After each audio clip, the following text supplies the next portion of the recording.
कोकणामध्ये पावसानं धुमशान घातलंय। मुसळधार पावसामुळे अनेक नद्या दुथडी भरून वाहत आहेत। मुसळधार पावसामुळे मुंबई गोवा महामार्गावर ठिकठिकाणी पाणी साचलंय। मुंबई गोवा महामार्गाची वाहतुकीला प्रचंड अडचण होऊ लागली। गेल्या 4 दिवसांपासून कोकणाला पावसानं झोडपून काढलाय। या जोरदार पावसाचा सगळ्यात जास्त फटका बसलाय तो मुंबई गोवा राष्ट्रीय महामार्गाला। मुंबई गोवा महामार्ग सध्या काही ठिकाणी बंद करण्यात आलाय, कारण खेडमधील बोरघाट तुळशी फाटा या ठिकाणी नातवडी धरणाचं पाणी महामार्गावर आलंय। विचार केला तर पूर्णपणे मुंबई गोवा महामार्ग जो आहे हा या ठिकाणी ठप्प होण्याची भीती आहे, कारण नातवडी धरणाचं पाणी या महामार्गावरती साचलेलं आपल्याला पाहायला मिळतंय। तिकडे खेड तालुक्यात पालगड नदीनं धोक्याची पातळी ओलांडली। यामुळे दापोली मंडणगड मार्गावरची वाहतूक आणखीन काही काळ ठप्प राहणार असल्याचं दिसतंय। पालगड नदीनं उग्र रूप धारण केल्यानं आजूबाजूच्या परिसरातला धोका वाढलाय। पूर्णपणे वाहतूक आता खोळंबलेली आहे, वाहतूक ठप्प झालेली आहे आणि या रस्त्यावरती मोठ्या प्रमाणात पुराचं पाणी येतंय। पुढचे काही दिवस तुम्ही कोकणाच्या दिशेने प्रवास करणार असाल तर पाऊस पाण्याची माहिती घेऊनच प्रवास करावा असं आवाहन केलं जात आहे। रत्नागिरीच्या खेड भागाला पावसानं झोडपून काढलं। या पावसामुळे खेडमधलं जनजीवन विस्कळीत झालं। या पावसानं खाडीपट्ट्यातल्या अनेक गावांचा संपर्कही तुटलाय। खेडचा दापोली आणि मंडणगड या 2 तालुक्यांशी असलेला संपर्क तुटण्याची भीती व्यक्त होते, तर जगबुडी आणि नारिंगी या दोन्ही नद्यांनी धोक्याची पातळी ओलांडल्यानं प्रशासनाकडून अलर्ट जारी करण्यात आलाय। गेल्या 3 ते 4 दिवसांपासून कोसळणाऱ्या मुसळधार पावसामुळे रत्नागिरी जिल्ह्याच्या खेडमधील जगबुडी नदीनं धोक्याची पातळी ओलांडली। नदी किनारी असलेल्या खेड शहरातील मटण मच्छी मार्केट या सगळ्या परिसरात पाणीच पाणी झालं। या परिसरातल्या काही दुकानांमध्ये सुद्धा पाणी शिरलं। खेडमधील जगबुडी आणि नारिंगी नदीनं धोक्याची पातळी ओलांडल्यानंतर खेडमधलं जनजीवन मोठ्या प्रमाणात विस्कळीत झालंय। जगबुडी आणि नारंगी नदीच्या पुराचं पाणी आजूबाजूच्या शेतातही शिरलं, त्यामुळे शेकडो हेक्टर भातपीक आणि वीट भट्ट्या पाण्याखाली गेले आहेत। जिल्ह्यातल्या जगबुडी आणि नारंगी नदीनं धोक्याची पातळी ओलांडलेली आहे। माझ्या मागे जर आपण बघितलं तरी नारंगी नदी आहे, संपूर्ण भात शेती वीट भट्ट्या पाण्याखाली गेलेल्या आहेत। खाडीपट्ट्याचा संपर्क देखील या ठिकाणी तुटलेला आहे। पावसाचा जोर कायम राहिल्यास खेड शहरातली बाजारपेठ त्यात पुराचं पाणी शिरण्याचा धोका वर्तवला जातोय। खेडमधील जगबुडी आणि नारंगी नदीनं धोक्याची पातळी ओलांडल्यानंतर प्रशासनाकडून नदीकाठच्या गावांना अलर्ट देण्यात आलाय। रायगडच्या खोपोली परिसरात सुद्धा पावसाचा जबरदस्त कहर पाहायला मिळाला। या पावसामुळे नद्यांच्या पाणी पातळीत मोठी वाढ झाली, यामुळे अनेक भाग पाण्याखाली गेलेत। इथल्या नागरिकांना विविध प्रकारच्या अडचणींचा सामना करावा लागतोय। मुसळधार पावसानं खोपोली आणि परिसर पाण्याखाली गेलाय। पावसाचा जोर इतका जबरदस्त होता की या भागातून वाहणाऱ्या जवळपास सगळ्या नद्यांच्या पाणी पातळीत मोठी वाढ झाल्याचं दिसतंय। या पावसाचा खोपोलीतून जाणाऱ्या वाहन चालकांना सर्वाधिक फटका बसला। नद्यांच्या पाणी पातळीत वाढ झाल्यानं अनेक मार्ग बंद झालेत। मुसळधार पावसामुळे रस्ते पाण्याखाली गेलेत। काही ठिकाणी वाहतुकीची मोठी कोंडी झाली। नदीच्या वाढत्या पाणी पातळीमुळे लोकांना सुरक्षित ठिकाणी हलवताना प्रशासनाला कसरत करावी लागली। प्रशासन या ठिकाणी मदत कार्यात सक्रिय आहे। मोठ्या प्रमाणात पाऊस झाल्यानं नागरिकांना सतर्कतेचा इशारा देण्यात आलाय। या जबरदस्त पावसामुळे खोपोलीतल्या नागरिकांना मोठ्या त्रासाला सामोरं जावं लागलं। प्रामुख्यानं डोंगराळ भागात झालेल्या ढगफुटी सदृश्य पावसानं प्रशासनासह नागरिकांची चिंता सुद्धा वाढवली आहे। रत्नागिरी आणि सिंधुदुर्ग जिल्ह्याला पावसाचा जोरदार फटका बसतोय। या पावसामुळे अनेक नद्या दुथडी भरून वाहत आहेत। या पावसामुळे काही ठिकाणी दरड कोसळण्याच्या घटना सुद्धा घडल्या आहेत। सिंधुदुर्ग आणि रत्नागिरी जिल्ह्यात पावसाच्या जोरदार सरी कोसळत आहेत। या पावसामुळे नद्यांच्या पाणी पातळीत मोठी वाढ झाली आहे। सिंधुदुर्ग जिल्ह्यात रात्रीपासून कोसळत असलेल्या मुसळधार पावसामुळे जिल्ह्यातील होडावडे पूल, कुंदे पूल हा पाण्याखाली गेला होता। मुसळधार पावसानं कोकण रेल्वेच्या वाहतुकीवर सुद्धा मोठा परिणाम झाला। अनेक गाड्या विलंबानं धावतात। सकाळपासून पावसाच्या संततधार सुरू आहेत आणि त्यामुळे काही मार्गांवरील जे मुख्य रस्त्याला जोडणारे जे रस्ते आहेत ते पाण्याखाली गेलेले पाहायला मिळत आहेत। मोठ्या संख्येने नद्या नाल्यांमधील पाणी जे आहे ते पाण्याच्या पातळीत वाढ झालेली पाहायला मिळते। रत्नागिरीतील मंडणगडला मुसळधार पावसानं झोडपून काढलाय। भिंगळोली एसटी डेपो ते शासकीय गेस्ट हाऊस परिसरात मोठ्या प्रमाणात पाणी साचलंय। वाहन चालकांना मोठी कसरत करावी लागते। रत्नागिरी जिल्ह्याच्या मंडणगड तालुक्यात केळवत आणि तुळशी घाटात दरड कोसळली आहे। दरड कोसळल्यामुळे इथली वाहतूक तुर्तास पूर्णपणे थांबवण्यात आली आहे। रायगड जिल्ह्यातही पावसाची संततधार सुरू आहे। अनेक नद्यांच्या पाणी पातळीत मोठी वाढ होते। खोपोलीतल्या अनेक सखल भागात पाणी साचलंय। नागरिकांना मोठा मनस्ताप होतोय। रायगड जिल्ह्यातील ऑरेंज अलर्ट जाहीर करण्यात आल्यामुळे पावसाचा जोर असाच कायम राहील अशी शक्यता आहे। रायगड जिल्ह्यामध्ये कोसळत असलेल्या मुसळधार पावसामुळे जिल्ह्यातल्या अनेक नद्यांच्या पाणी पातळीत मोठी वाढ झाली आहे। मोठ्या प्रमाणात पाऊस झाल्यानं कुंडलिका, पाताळगंगा आणि आंबा नद्यांनी पाण्याची पातळी ओलांडली आहे। त्यामुळे रोहा, नागोठणे, खालापूर, खोपोली आणि आपटा या परिसरातल्या नागरिकांना प्रशासनानं सतर्कतेचा इशारा दिलाय। रायगडच्या खोपोली आणि खालापूर परिसरात पावसाचा मोठा जोर दिसून येतोय। खोपोली शहरातील अनेक सखल भागात पाणी साचलंय। पाणी साचल्यानं खोपोलीमधल्या नागरिकांना मोठा मनस्ताप सहन करावा लागला। रायगड जिल्ह्याला ऑरेंज अलर्ट जारी करण्यात आलाय। त्यामुळे पुढचे काही तास जोरदार पावसाची शक्यता आहे। दरम्यान छत्रपती शिवाजी महाराज टर्मिनस ते कर्जत या दरम्यान धावणाऱ्या लोकल सुरळीत पण काहीशा विलंबानं सुरू आहेत। मुंबई आणि उपनगरात पावसानं काहीशी विश्रांती घेतली असली तरी मुंबईला लागून असलेल्या ठाणे जिल्ह्यात मात्र पावसाची संततधार आहे। भिवंडीत तर पावसामुळे नागरिकांची चांगलीच अडचण झाली। बदलापूर शहरातून वाहणाऱ्या उल्हास नदीच्या पाणी पातळीत मोठी वाढ झाली। भिवंडी शहराला रात्रीपासून कोसळणाऱ्या मुसळधार पावसाचा मोठा फटका बसलाय। भिवंडी शहरातील मुख्य भाजी मार्केटसह बाजारपेठ विविध ठिकाणं पाण्याखाली आहेत। नागरिकांना या साचलेल्या पाण्यातून वाट काढावी लागत होती। खाडीकिनारी असलेल्या ईदगाह या झोपडपट्टी भागात तसंच अन्य भागात 4 फुटांपर्यंत पाणी साचल्यानं झोपडपट्टीतल्या सर्वच घरात पाणी शिरलंय। तिकडे बदलापूर शहरातून वाहणाऱ्या उल्हास नदीच्या पाणी पातळीत मोठी वाढ झाली आहे। यामुळे प्रशासनानं अलर्ट जारी केलाय। कल्याणमधील रायते पूल वाहतुकीसाठी बंद करण्यात आलाय। नदीची पाणी पातळी वाढतीये, त्यामुळे हे पाणी पुलाला लागण्याची शक्यता असल्यानं खबरदारीचा उपाय म्हणून हा पूल बंद करण्यात आलाय। मुसळधार पावसामुळे पालघर मनोरवाडा मार्गावरची वाहतूक ठप्प झाली आहे। मनोरवाडा मार्गावर एक ॲम्ब्युलन्स पुराच्या पाण्यात अडकली होती। स्थानिकांच्या मदतीनं ती बाहेर काढण्यात आली। मनोरवाडा मार्गाच्या ऐवजी पर्यायी मार्गाचा वापर करण्याचं आवाहन प्रशासनानं केलं आहे। ट्रेनी IAS असताना स्वतःच्या गाडीवर अंबर दिवा लावून चमकोगिरी केल्याप्रकरणी पूजा खेडकर या चर्चेत आल्या आहेत। पूजा खेडकर यांची ऑडी कार गेल्या काही दिवसात चांगली चर्चेत आली होती। ही ऑडी कार आता पोलिसांनी ताब्यात घेतली। सप्तशृंगी वाहतूक विभागाच्या पोलीस स्टेशनमध्ये बॅरिकेड्स करून ही कार आणून ठेवण्यात आली आहे। पूजा खेडकर वापरत असलेली ऑडी कार त्यांच्या ड्रायव्हरनं रात्री अचानक पुण्यातल्या चतुशृंगी पोलीस स्थानकात आणून जमा केली। पूजा खेडकर या कारवर अंबर दिवा लावून फिरत होत्या। 2 दिवसांपूर्वी चौकशीसाठी गेलेल्या पुणे पोलिसांना पूजा खेडकर यांच्या आई मनोरमा खेडकर यांनी त्यांच्या बंगल्यात प्रवेश दिला नव्हता। कारसह कारची कागदपत्र तपासण्याकरता हजर राहण्याचे आदेश पुणे पोलिसांनी दिले होते, तशी नोटीसही बजावली। हजर न राहिल्यास पुणे पोलिसांच्याकडून कायदेशीर कारवाईचे आदेशही देण्यात आले होते। खेडकर कुटुंबियांनी या ऑडी कारचा 27,600 रुपयांचा दंडही भरला होता। शनिवारी रात्री त्यांच्या ड्रायव्हरनं गाडी पोलिसांच्याकडे सोपवली। चतुशृंगी वाहतूक विभागाच्या पोलीस स्टेशनमध्ये बॅरिकेडिंग करून ही कार ठेवण्यात आली आहे। कारवाई काय करणार हा सगळ्यात महत्त्वाचा आहे, कारण मोटेल वेगळे ऍक्ट नुसार फारसर फार दंडात्मक कारवाई असते, ती ऑलरेडी झालेली, दंड भरून झालेला आहे। त्यामुळे इथून पुढे पुणे ट्रॅफिक पोलीस या गाडी संदर्भात नेमकं काय कारवाई करतात हेच पाहणं औत्सुक्याचं असणार आहे। पुणे पोलीस या कारची कागदपत्र तपासून पुढील कारवाई करण्याची शक्यता आहे।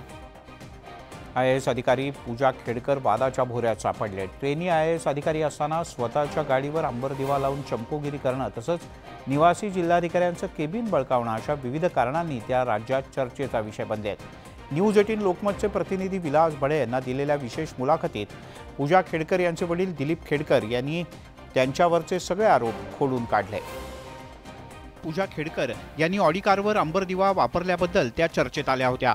याबद्दल त्यांचे वडील दिलीप खेडकर यांनी स्पष्टीकरण दिलंय। ट्रान्सपोर्ट अलाउन्स दिलेला असतो जाण्या येण्यासाठी, तो त्याच्यामध्ये तू स्वतःची गाडी किंवा भाड्याची गाडी जी काही तुला घे आणि त्याच्यावर महाराष्ट्र शासनाने तू लॅम्प जर लावला तर तुला अशी परत अडचण येणार नाही। पूजा खेडकर यांच्या दिव्यांग प्रमाणपत्रावरून सुरू असलेले आरोप सुद्धा दिलीप खेडकर यांनी खोडून काढले। 2 हॉस्पिटलमध्ये त्या ठिकाणी टेस्ट होती आणि त्याचे जे रिझल्ट येतात ते जर त्याच्यामध्ये त्यांनी जे काही हे पर्सेंटेज असेल ते इव्हॅल्युएट करतात आणि ते जर विदिन लिमिटमध्ये असेल तर त्यांना PH कन्सिडर केलं जातं, अन्यथा केलं जात नाही आणि ही सर्व प्रक्रिया त्या ठिकाणी झालेली आहे। पूजा खेडकर यांच्या नॉन क्रीमी लेअर प्रमाणपत्राबद्दल सुरू असलेल्या वादावर सुद्धा खेडकर यांनी स्पष्टीकरण दिलंय।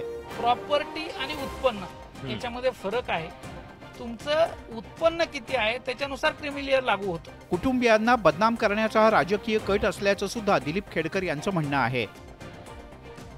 तिकडे विशाळगडावरील अतिक्रमण काढण्यासाठी संभाजीराजे छत्रपती आक्रमक झाले। या अतिक्रमणाच्या विरोधात संभाजीराजे यांच्यासह शेकडो शिवभक्त विशाळगडावर दाखल झाले होते। यावेळेला विशाळगडावर दगडफेकीची घटना घडल्यामुळे काही काळ मोठा तणाव निर्माण झाला होता। गेल्या अनेक वर्षांपासून विशाळगडावरचं अतिक्रमण काढण्याची मागणी शिवभक्त करत होते। या विरोधात आंदोलन पुकारण्यात आलं। संभाजीराजे छत्रपती हे याच मागणीसाठी थेट विशाळगडावर दाखल झाले। मात्र या दरम्यान संतप्त झालेल्या जमावानं काही घरांची जाळपोळ केली तर काही ठिकाणी दगडफेक, यामुळे तणावपूर्ण परिस्थिती निर्माण झाली। संभाजीराजे सुद्धा या दरम्यान 2 तास विशाळगडावर ठाण मांडून होते। अखेर प्रशासनानं उद्यापासून अतिक्रमणांवर कारवाई करण्याचं आश्वासन दिल्यानंतर संभाजीराजे छत्रपती गडावरून खाली आले। काय शिवभक्तांची काही इच्छा नाही असं काय जे काय थोडं मोडतोड काय काय जे जात असतं करायची, पण लवकर निर्णय व्हायला पाहिजे माझं मत आहे। पोलीस मुख्यालयाकडून 2 SRPFच्या कंपन्या देखील उपलब्ध झालेल्या आहेत, अतिरिक्त कुमक। त्याचबरोबर कोल्हापूर परिक्षेत्रामधून माननीय IG सरांनी देखील अतिरिक्त बंदोबस्त पुरवलेला आहे। विशाळगडावर झालेल्या आंदोलनाप्रकरणी पोलिसांनी गुन्हे दाखल करण्याची प्रक्रिया सुरू केली आहे। अजित पवार यांच्या राष्ट्रवादी काँग्रेसनं विधानसभा निवडणुकांचं रणशिंग फुंकलंय। उपमुख्यमंत्री अजित पवार यांनी आपल्या अंगणातूनच शक्ती प्रदर्शनाची सुरुवात केली। आज बारामती इथे राज्यव्यापी जनसन्मान मेळावा आयोजित करून कार्यकर्त्यांमध्ये त्यांनी नवी चेतना भरली। यावेळेला बोलताना अजित पवार यांनी जोरदार टोलेबाजी सुद्धा केली। विधानसभेमध्ये महायुतीला निवडून द्यायचं आवाहन अजित पवार यांनी यावेळी केलं। हौसे नवशे गौशे येतील त्यांना भुलू नका असा टोलाही अजित पवार यांनी लगावला। नवसे गौसे येतील, काही सांगण्याचा प्रयत्न करतील, त्यांच्यावर विश्वास ठेवू नका। हा अजितदादा शब्दाचा पक्का आहे, त्यामध्ये कुठं बदलणार नाही। विरोधकांचा चुकीचा प्रचार खोडून काढण्याचं आवाहन अजित पवार यांनी कार्यकर्त्यांना केलं। कुणी गैरसमज निर्माण करण्याचा प्रयत्न केला तर त्याला ठासून सांगा, तुम्ही काहीतरी आता चुकीचं सांगू नका। आमचा दादावर विश्वास आहे, महायुतीवर विश्वास आहे। भावनिक होऊन प्रश्न सुटत नाही असं सांगत विकासाचं ध्येय घेऊन पुढे जायचं असल्याचंही अजित पवार यांनी आवर्जून नमूद केलं। मित्रांनो, भावनिक होऊ नका, इमोशनल होऊन प्रश्न सुटत नाही। प्रश्न सोडवण्याच्या करता रात्रंदिवस कष्ट करावे लागतात। जनसन्मान मेळाव्याच्या माध्यमातून प्रत्येक जिल्हा आणि तालुका ढवळून काढायचा आहे असंही अजित पवार यांनी म्हटलं आहे। तिकडे बारामतीत राष्ट्रवादी काँग्रेस अजित पवार गटाकडून आयोजित जनसन्मान मेळाव्यात बोलताना छगन भुजबळ यांनी मराठा आरक्षणाचा मुद्दा उपस्थित करत शरद पवार यांच्यावरती जोरदार टीका केली। सर्वपक्षीय बैठकीला न जाण्यासाठी विरोधकांना बारामतीतून फोन गेला होता असा आरोप भुजबळ यांनी केला। दरम्यान भुजबळ यांचं भाषण सुरू असताना 1 मराठा लाख मराठाच्या घोषणा सुद्धा देण्यात आल्या। बारामतीत राष्ट्रवादीच्या जनसन्मान मेळाव्यात बोलताना छगन भुजबळ यांनी ओबीसी आरक्षणाला धक्का न लावता मराठा समाजाला आरक्षण द्यावं अशी मागणी केली आहे। दुसऱ्या कोणाला ज्यांना आरक्षण मिळालं त्यांच्यावर अन्याय होणार नाही एवढी आमची काळजी आपण घेतली पाहिजे। आरक्षणाच्या बद्दल सर्वपक्षीय बैठकीवर विरोधकांनी घातलेल्या बहिष्कारावरून भुजबळ यांनी निशाणा साधला। पवार साहेबांनी सुद्धा तिथे यायला पाहिजे होतं, परंतु असं सांगितलं जातं की सगळे येणार होते, पण 5 वाजता बारामतीवरून कुणाचा तरी फोन गेला आणि विरोधी पक्षाचे सगळे येणारे नेते यांनी बहिष्कार टाकला। महाराष्ट्र पेटवण्याचे उद्योग सुरू आहेत असा गंभीर आरोप सुद्धा भुजबळ यांनी केलाय। सगळ्यांना सांगायचं आणि मग पाठीमागून काहीतरी सल्ले द्यायचे आणि त्यातून हे जे महाराष्ट्र पेटवण्याचे उद्योग चाललेले आहेत। छगन भुजबळ यांचं भाषण सुरू असतानाच 1 मराठा लाख मराठाच्या घोषणा देण्यात आल्या।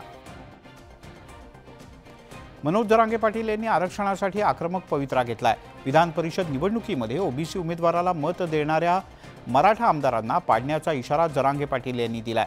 त्यामुळे आता मराठवाड्यात विधानसभा निवडणुकीत सुद्धा जरांगे फॅक्टर पुन्हा दिसणार का असा प्रश्न आहे। छत्रपती संभाजीनगरमध्ये मराठा आरक्षण जनजागृती शांतता रॅलीच्या माध्यमातून मनोज जरांगे पाटील यांनी पुन्हा एकदा त्यांची ताकद दाखवून दिली। मराठा समाज बांधवांना संबोधित करताना मनोज जरांगे पाटील यांनी नुकत्याच झालेल्या विधान परिषद निवडणुकीचा संदर्भ देत पंकजा मुंडे यांचं नाव न घेता इशारा दिलाय। महायुतीच्या नेत्यांनी मनोज जरांगे पाटील यांच्यावर संयमित प्रतिक्रिया दिली आहे। जे विधान परिषदेवरती आमदार झाले त्यांनी जर त्रास दिला तर ज्या मराठ्याच्या आमदारानं त्याला मतदान केलं होतं त्याला पहिला आम्ही पाडला। भूमिका त्यांच्याबद्दल पॉझिटिव्ह आहे। एक सर्वसामान्य कार्यकर्त्याचा नेता म्हणून जरांगे पाटलाकडे पाहिलं जातं, म्हणून सरकार सुद्धा सहानुभूतीने त्या सगळ्या गोष्टीकडे पाहत आहे। मनोज जरांगे पाटील यांनी राज्य सरकारला दिलेला अल्टिमेटम 13 जून रोजी संपलाय। त्यातच जरांगे पाटील यांनी महायुतीच्या मराठा आमदारांच्या विरोधात आक्रमक भूमिका घेतली आहे। परिणामी मराठवाड्यातील राजकीय समीकरण पुन्हा बदलणार असल्याचं स्पष्ट झालंय। अमेरिकेचे माजी राष्ट्राध्यक्ष आणि रिपब्लिकन पक्षाचे उमेदवार डोनाल्ड ट्रम्प यांच्यावर शनिवारी पेनसिल्वानिया इथे एका प्रचार कार्यक्रमात बोलत असताना हल्लेखोरानं गोळीबार केला.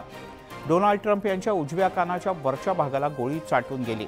ट्रम्प हे सुरक्षित असल्याचं त्यांच्या कार्यालयानं सांगितलंय. अमेरिकेत अध्यक्षपदाच्या निवडणुकीच्या प्रचाराची रणधुमाळी सुरू आहे. पेनसिल्वानियामधल्या बटलर या भागात एका प्रचार सभेत डोनाल्ड ट्रम्प भाषणासाठी उभे राहिले. त्यांनी भाषणाला सुरुवात केली होती. Take a look and what happened असं वाक्य ते म्हणत होते आणि गोळीबाराचा आवाज ऐकू आला आणि सगळा परिसर दणाणून गेला. Take a look what happened. Trump यांचं भाषण सुरू असतानाच त्यांच्यावर गोळ्या झाडण्याचा प्रयत्न झाला. गोळीबारानंतर ट्रम्प यांनी कानाला हात लावत ते खालती बसले. त्यांच्या पाठीमागे असलेले त्यांचे समर्थक सुद्धा खालती वाकले. अवघ्या काही क्षणातच सिक्रेट सर्व्हिसच्या जवानांनी ट्रम्प यांना घेराव घातला. जवानांनी त्यांना स्टेजवरून खालती उतरवत घटनास्थळापासून सुरक्षितपणे दूर नेलं. ट्रम्प यांच्या कानातून रक्त ओघळत असल्याचे दिसून आलंय. अवघ्या 12 सेकंदामध्ये हा प्रकार घडला. सिक्रेट सर्व्हिस आणि ट्रम्पच्या कार्यालयानं ते पूर्णतः सुरक्षित असल्याचं सांगितलंय. या गोळीबारात सभेतल्या एकाचा मृत्यू झालाय तर 2 जण गंभीररित्या जखमी झालेत. प्रचार रॅलीमध्ये बोलायला उभे राहताच माजी राष्ट्राध्यक्ष डोनाल्ड ट्रम्प यांच्यावर अवघ्या काही फुटांवरून गोळीबार करण्यात आला. पोलिसांनी तातडीनं प्रतिहल्ला करत हल्लेखोराला ठार केलं. पण आता हल्ला कसा झाला याची सविस्तर माहिती समोर आली आहे. पेनसिल्वानियामध्ये बटलर या भागातील प्रचार सभेत बोलत असताना डोनाल्ड ट्रम्प यांच्यावर गोळीबार करण्यात आला. या गोळीबारादरम्यान ट्रम्प यांच्या कानाला गोळी लागली आणि ते लगेचच खालती वाकले. त्यांच्या पाठीमागे असलेले त्यांचे समर्थक सुद्धा खालती वाकले. या गोळीबारात सभेतल्या एकाचा मृत्यू झालाय तर 2 जण गंभीररित्या जखमी झाले आहेत. प्रचार सभेच्या मंचापासून अवघ्या 400 फूट अंतरावर असलेल्या एका इमारतीच्या छतावरून शूटरनं ट्रम्प यांच्यावर गोळीबार केला होता. AR-15 रायफलमधून त्यानं 8 राऊंड फायर केल्याचं उघडकीस आलंय. पहिल्या राऊंडमध्ये 3 तर दुसऱ्या राऊंडमध्ये 5 गोळ्या फायर करण्यात आल्या. ट्रम्प यांच्या उजव्या कानाच्या वरच्या भागाला गोळी चाटून गेले. या घटनेनंतर सिक्रेट सर्व्हिसच्या जवानांनी ट्रम्प यांना सुरक्षितपणे घटनास्थळापासून दूर नेलं. पेनसिल्वानिया इथे निवडणूक प्रचाराच्या दरम्यान डोनाल्ड ट्रम्प यांच्यावर गोळीबाराच्या घटनेनं मोठी खळबळ उडाली. ट्रम्प यांच्या उजव्या कानाच्या वरच्या भागाला गोळी चाटून गेली. या हल्ल्यातून डोनाल्ड ट्रम्प बाल बचावले. प्रचार सभेच्या दरम्यान झालेल्या गोळीबाराच्या घटनेनंतर सिक्रेट सर्व्हिसच्या जवानांनी डोनाल्ड ट्रम्प यांना सुरक्षितपणे दूर नेलं. डोनाल्ड ट्रम्प यांच्यावर गोळीबार होताच सिक्रेट सर्व्हिसच्या जवानांनी जोरदार प्रतिहल्ला केला. या प्रतिहल्ल्यात या हल्लेखोराचा मृत्यू झालाय. हा हल्लेखोर अवघ्या 20 वर्षाचा तरुण आहे. थॉमस क्रुक्स असं त्याचं नाव असल्याचं FBI म्हटलंय. थॉमस मॅथ्यू क्रुक्स यानं ट्रम्प यांच्यावर जो गोळीबार केला होता. धक्कादायक बाब म्हणजे क्रुक्स हा ट्रम्प यांच्या रिपब्लिकन पक्षाचाच कार्यकर्ता होता. थॉमसनं जो बायडन यांच्या डेमोक्रॅटिक पार्टीशी संबंधित एका गटाला $15 देणगी दिल्याचं सुद्धा समोर आलंय. थॉमस क्रुक्सकडून AR शैलीतील रायफल जप्त करण्यात आली आहे. या हल्ल्यामागचा त्याचा हेतू अद्याप पोलीस शोधत आहेत. दरम्यान डोनाल्ड ट्रम्प यांच्या हत्येचा प्रयत्न केल्याच्या आरोपाखाली या सगळ्या प्रकरणाची सविस्तर चौकशी होणार आहे. हल्ला झाल्यानंतर ट्रम्प लगेचच खालती वाकले. पण अवघ्या काही क्षणात त्यांच्या सुरक्षा रक्षकांनी ट्रम्प यांना घेरलं आणि सुरक्षित ठिकाणी नेलं. नंतर थेट रुग्णालयात धाव घेण्यात आली. डोनाल्ड ट्रम्प यांनी रुग्णालयातूनच सुरक्षा यंत्रणांचे आभार मानले. पेनसिल्वानियामध्ये प्रचार करत असताना हल्लेखोरानं झाडलेली गोळी डोनाल्ड ट्रम्प यांच्या उजव्या कानाच्या वरच्या भागाला चाटून गेली. त्यामुळे डोनाल्ड ट्रम्प जखमी झाले. सिक्रेट सर्व्हिसच्या जवानांनी ट्रम्प यांना घेराव घातला आणि त्यांना ताबडतोब सुरक्षित ठिकाणी नेलं. यानंतर ट्रम्प यांनी सोशल मीडियाच्या माध्यमातून निवेदन जारी केलंय. मी अमेरिकेच्या सिक्रेट सर्व्हिस आणि कायदा आणि सुव्यवस्था अधिकाऱ्यांना धन्यवाद देतो, ज्यांनी पेनसिल्वानियातल्या बटलरमधल्या गोळीबारानंतर वेगानं कारवाई केली. सभेत मृत झालेली व्यक्ती आणि गंभीर जखमी झालेल्या व्यक्तींविषयी मी सहवेदना व्यक्त करतो. शूटर ठार झाला आहे तर माझ्या कानाच्या वरच्या भागाच्या जवळ जखम झाली आहे. गोळी लागली त्यावेळेला मला त्याची जाणीव झाली आणि मोठ्या प्रमाणात रक्तस्राव सुद्धा झाला. हल्ल्याच्या घटनेनंतर अमेरिकेचे माजी राष्ट्राध्यक्ष डोनाल्ड ट्रम्प रविवारी पहाटे न्यू जर्सी इथे गेले. दरम्यान ट्रम्प यांच्यावर झालेल्या हल्ल्याचा पंतप्रधान नरेंद्र मोदी यांच्यासह जगभरातल्या अनेक नेत्यांनी निषेध केलाय. अमेरिकेचे माजी राष्ट्राध्यक्ष डोनाल्ड ट्रम्प यांच्यावर निवडणूक प्रचाराच्या दरम्यान हल्ला झाला. यातून ट्रम्प थोडक्यात बचावले. पण अशा प्रकारे प्राणघातक हल्ला झालेले ट्रम्प अमेरिकेचे पहिलेच राष्ट्राध्यक्ष नाहीत. यापूर्वी सुद्धा अमेरिकेत राष्ट्राध्यक्षांच्यावर जीवघेणे हल्ले झाले आहेत. अमेरिकेच्या पेनसिल्वानियामध्ये हल्लेखोरानं केलेल्या हल्ल्यातून डोनाल्ड ट्रम्प थोडक्यात बचावलेत. मात्र यापूर्वी अमेरिकेत अनेक राजकीय व्यक्तींवर अशाच प्रकारे हल्ल्याच्या घटना घडल्या आहेत. अमेरिकेत आजपर्यंत राष्ट्राध्यक्षांवर अनेक प्राणघातक हल्ले झाले आहेत. अमेरिकेचे 16वे राष्ट्राध्यक्ष अब्राहम लिंकन यांची एप्रिल 1965 मध्ये वॉशिंग्टन DC मध्ये हत्या करण्यात आली. अमेरिकेचे 20वे राष्ट्राध्यक्ष जेम्स गारफिल्ड यांच्यावर 1981 मध्ये वॉशिंग्टन DC मध्येच एका रेल्वे स्थानकावर हल्ला करण्यात आला होता. अमेरिकेचे 25वे राष्ट्राध्यक्ष विल्यम्स यांच्यावर सप्टेंबर 1901 मध्ये सार्वजनिक कार्यक्रमात हल्ला झाला होता. तर अमेरिकेचे 35वे राष्ट्राध्यक्ष जॉन एफ केनेडी यांची सुद्धा आत्मघातकी हल्ल्यात हत्या करण्यात आली होती. केनेडी यांच्यावर 1963 मध्ये डलासमध्ये हल्ला करण्यात आला होता. यासोबतच या बुलेटिनमध्ये इथेच थांबूया. ताज्या बातम्यांचा ओघ न्यूज 18 लोकमतवर सुरूच राहील.